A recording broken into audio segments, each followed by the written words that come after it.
But my life had changed in other ways. I got asked to do things that I wouldn't have previously been able to do. I got asked to go on Radio 4 with Brian Adams, race Henry Cavill, Superman, up the Rock of Gibraltar.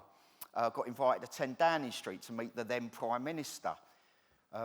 Who knew? I remember thinking he was rubbish. Who knew they got worse? And I'll let the choice of coloured dress my wife's wearing tell its own story there as well.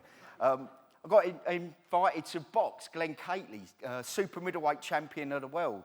Now, these are all things that, actually, box Glenn, right? I'm not a boxer, but I was 24 years in the Marines, so I reckon I could throw a punch. But if you've ever seen a magician, a professional magician, doing a trick in front of you, that's what it's like boxing a world champion. Every time I threw a punch, his head would magically disappear, and I'd get punched from nowhere, and he actually boxed me.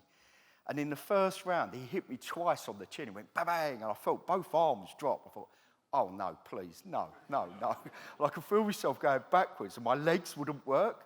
And I thought, oh, no, I'm going to be knocked out in front of all these people, because there was a massive crowd. And I sat down on the canvas, and I looked up, and poor Glenn was like, oh, no, I've knocked out a disabled man. But these were all opportunities that I weren't expecting. And another opportunity that came along was an email asking for volunteers to put together the world's first all-amputee crew to row across the Atlantic. And that's the third thing I want to cover, is grab your opportunity. Every now and then in life, opportunities come along, and I bet you now every one of you can recognise one of those opportunities you let slip. After what I go through today, I hope you will have the courage to grab those opportunities. They're so important. I did. I replied to that email, having never rowed a boat before in my life, and the most nautical thing I'd done up until that point was go across the Tor Point ferry in Plymouth drunk.